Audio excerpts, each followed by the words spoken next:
Hi, எல்லாருக்கும் வணக்கம் and welcome to voice of Kanaka. குஞ்சிருக்கும் இடமெல்லாம் குமரன் இருக்கும் இடம். முருகருக்கு மொத்தம் 6 படை வீடுகள் இருக்குன்னு நம்ம எல்லாருக்கும் தெரியும். அதில் 3வது படை வீடுன்னு சொல்லப்படுற மிகவும் பழமையான விசேஷமான ஒரு கோயில் தான் பழனி தண்டாயுதபாணியினுடைய கோயில். பழனி கோயில் உருவானதுக்கு 2 வகையான புராண கதைகள் சொல்லப்படுது. அதில் ஒரு புராண கதை தான் நம்ம உலகமே அறிஞ்ச ஞானப்பழ கதை. நாரதர் ஒரு ஞானப்பழத்தை சிவபெருமான் கிட்ட கொண்டு வராரு. அந்த ஞானப்பழத்தை பெறுறதுக்காக ஒரு கடுமையான போட்டி நம்ம விநாயகருக்கும் முருகருக்கும். அந்த போட்டி தான் உலகத்தையே சுற்றி வர்றது. அதாவது உலகத்தை யார் முதல்ல சுற்றி வராங்களோ அவங்களுக்கு தான் அந்த ஞானப்பழம். இதை கேட்ட உடனேயே நம்ம முருகர் அவருடைய மயில் வாகனத்தில் ஏறி உலகத்தையே சுற்றுறதுக்காக கிளம்பிடுறாரு. ஆனால் விநாயகர் என்னுடைய தாய் தந்தை தான் எனக்கு முதல் உலகம் அப்படின்னு சொல்லி பார்வதியையும் சிவனையும் சுற்றி வந்து அந்த ஞானப்பழத்தையும் வாங்கிடுறாரு.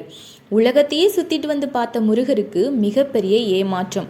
ரொம்ப கோபமும் வந்து, நான் இனிமேல் இந்த இடத்துலையே இருக்க மாட்டேன், எனக்குன்னு ஒரு உலகம், எனக்குன்னு ஒரு நாடு, எனக்குன்னு ஒரு மக்கள் அப்படின்னு உருவாக்கிக்க போகிறேன்.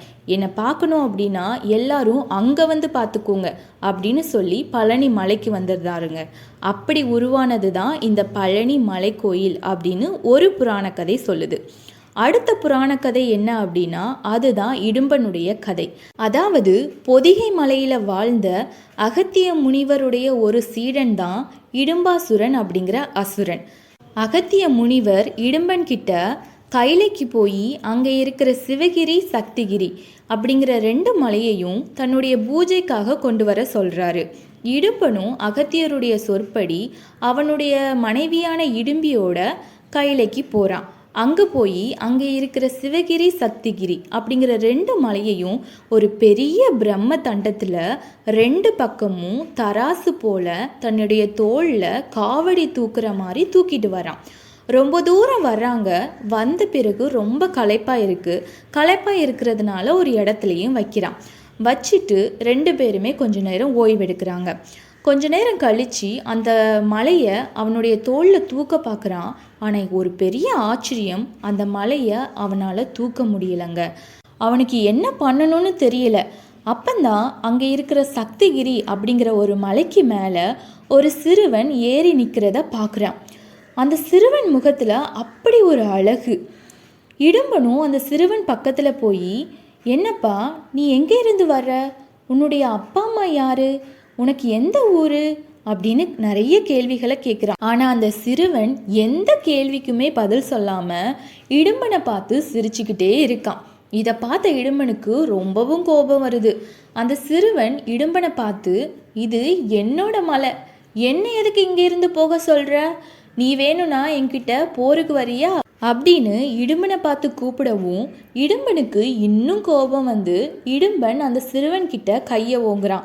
உடனே அந்த சிறுவன் தன்னுடைய அறையில் இருக்கிற தண்டாயுதமான ஒரு கம்பை எடுத்து அந்த இடும்பனை மெதுவாக அடிக்கவும் இடும்பன் உடனே கீழே விழுந்து இறந்தும் போயிடுறாங்க. இதை பார்த்துட்டு இருந்த இடும்பி ஓடி வந்து அந்த சிறுவன் முன்னாடி மண்டிட்டு ரொம்ப அழுறா.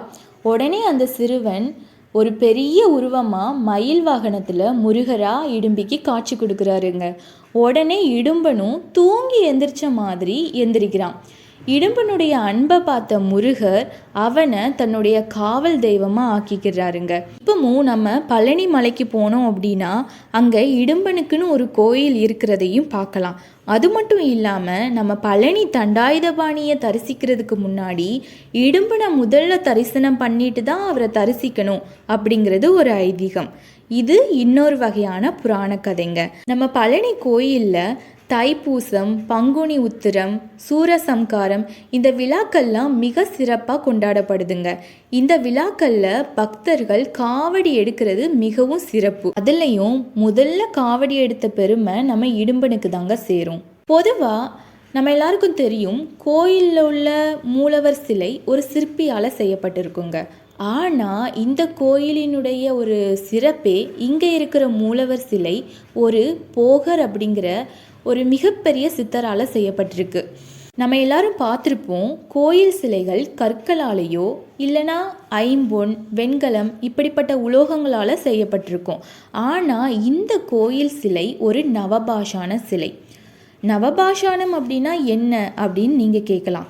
நவபாஷானம் அப்படின்னா 9 விஷங்கள் அப்படிங்கிறது பொருளுங்க.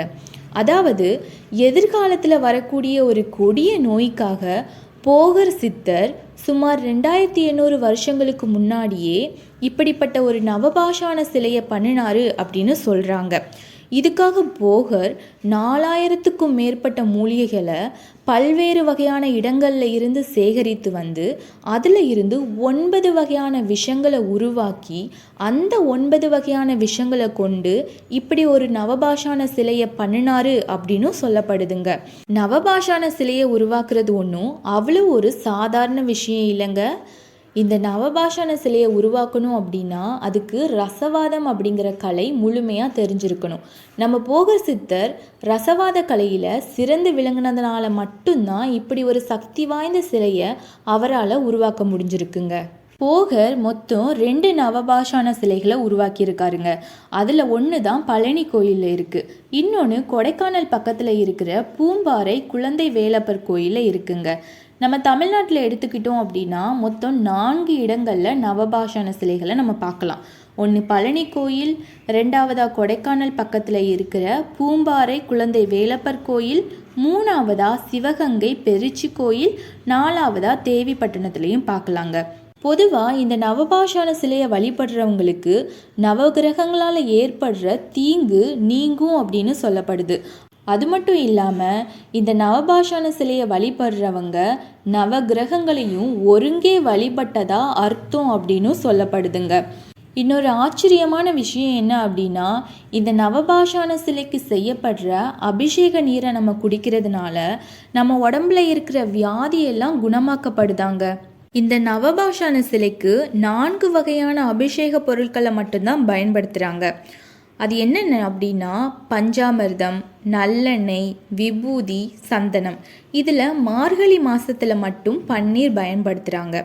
முழுமையான அபிஷேகம்னு சொல்கிற முடி முதல் அடிவரை அபிஷேகம் பன்னீருக்கும் சந்தனத்துக்கும் மட்டும்தான்.